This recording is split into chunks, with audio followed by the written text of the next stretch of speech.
Hi, my name's Sean Gray. I'm a performance coach. I specialize in helping release players from a devastating condition called Yips. I want to talk today about cricket in particular. For cricket, it's normally bowlers that suffer with Yips. I want to talk about the common problems and solutions. So, with a bowler, normally it seems to come out of nowhere. They've been bowling quite well, and one day they'll come up, and for some reason they just feel a bit off. They're feeling a bit tight, a bit tense, probably actually having difficulty releasing the ball. Now, it probably starts a bit intermittent. And within that game, they probably struggle through, they're not too bad. And then what'll happen is they'll have another game. And the tendency is that it'll get worse. And what is very common is that they're starting to actually sort of experience the fight or flight response to stress. We find it difficult breathing. Their arms get tight, tense. It's common really with bowlers that they tend to lose the feeling in their hands. Find it difficult literally to release the ball. And of course, what'll happen is when they release the ball, because they haven't got the control, embarrassingly sort of goes wide from the wicket, bounces short. And I suppose the common thing to do then is for these players to think, right, I'm going to change my grip, get some advice, get some coaching, change my stance. What tends to happen sometimes it gets worse.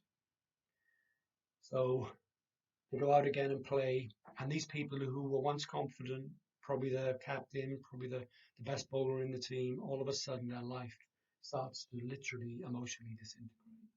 They become embarrassed, they become fearful. The idea of just thinking about what's going to happen on that weekend, it becomes a real problem. And again, what's common with some of the players that I work with, that when they practice, they feel okay. But what tends to happen is that they become obsessive about the practice far more than they used to or need to. And then what happens in the game, they still feel tense, tight, and stressed. And in my experience, as a number of players actually become so embarrassed about it, you can imagine they used to be in having that feel good factor about being the cog in the team, and now all of a sudden some of the I've worked with some bowlers of different kind of standards, if you like. And you can imagine if you're that bowler that has had a good record, and somebody will look at you and think, hang on a minute, you that guy that used to take 4 or 5 wickets a game, what's happened? And so you can imagine with some players they'll hang on. A game that they actually sort of loved becomes quite traumatic. It affects them in the daytime, it affects their health. Some of them actually feel like they want to give up. And I suppose the classic thing is, how is something that was so easily suddenly become so difficult? All right, so if I talk about from my perspective, what's going on underneath.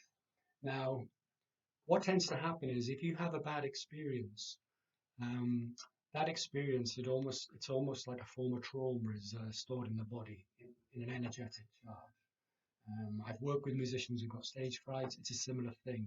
They go to an audition and all of a sudden they feel like they've had a probably critiqued them in a bad way. They probably made some errors, and so that sort of negative energy stays with them. Now, what tends to happen is they'll go on for the cricketer to go and bowl again. He has another bad experience, probably even worse. So that's another negative charge that's stored in the body. Now, what tends to happen, and this is the problem, you've got this part of the brain called the amygdala. It's like the gatekeeper. It wants to keep you safe. It's always on the looking out for danger. Now it becomes a bit of a scaredy cat. So what tends to happen is that because you're activating the body's fight or flight response to stress, all of a sudden each time you play, that part of the brain actually doesn't feel like it's safe and it triggers the fight or flight. And that's why you can't let go of the ball. And that's why in many ways it tends to get worse. And sometimes it's almost ridiculous that you can't even bowl even if there are a few people around in front of your friends. So from my perspective, how can I help?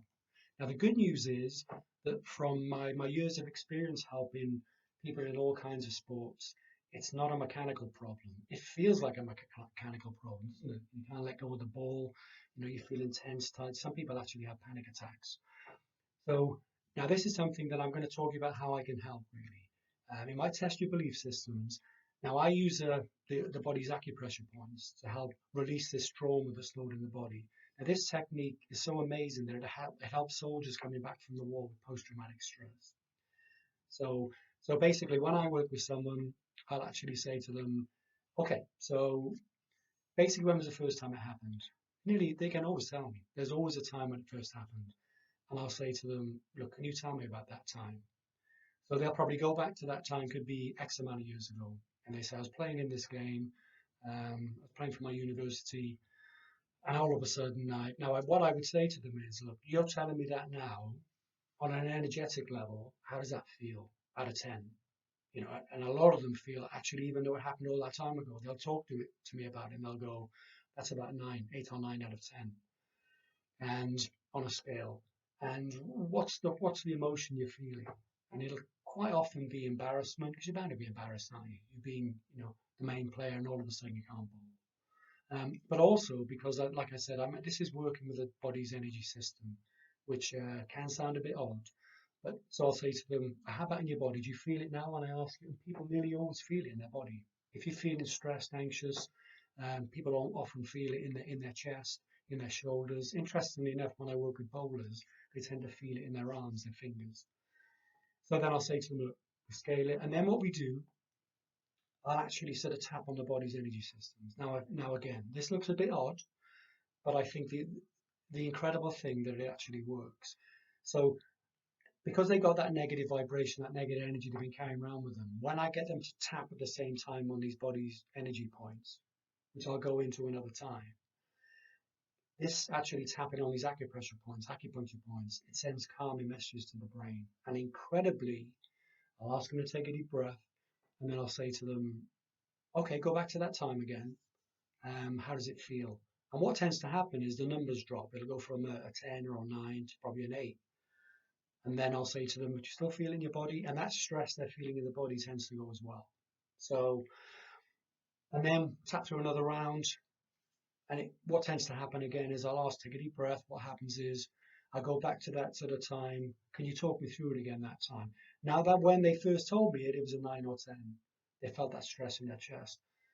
After I've tapped through a few times, we've gone through it, calming the body's nervous system down. Incredibly, what happens is that experience, they still have the memory, but they don't have negative charge. And it's persistent. It might take a few rounds to go down, lower it. And what tends to happen after a while is that I'll ask about it. Now, this sounds incredible, doesn't it? But some of them can't actually enter them. They can't actually access that negative feeling. Now, what tends to happen is then that that sort of first time it happened, or another negative experience in their life, the negative charge goes out of it. So the logic is that the body has less chance of being triggered. So that scaredy cat becomes more confident. It's able to look around and recognize, hang on a bit, the body is safe. So now this is actually just the start. I've worked with a number of players over the years, and my expectation, why can I talk with such certainty? Because I've sort of seen the results again and again. In fact, one of the players I've been working with recently had such a traumatic experience early on that he almost gave up playing. And after a number of sessions, when I'm talking to him now, we're actually working on his batting. When I ask him about sort of when I go back to certain times, and most people have a number of negative experiences, we go through it, take the negative charge out of it, and then he's able to go on and play again. So look, this is my first video. Like I said, it might challenge your perception or your belief systems, but that's fine. So what I'd like to be able to do, if you like help, just get in touch. My website is confidenceontap.com. I offer a free initial consultation, which is about 20 minutes, where you can tell me more about your experiences, and then I'll tell you how we can help. If you feel that's okay, we'll then go on and organize a session. And it works fine by Skype or Zoom. So, okay. Thanks for listening, and I look forward to hearing from you.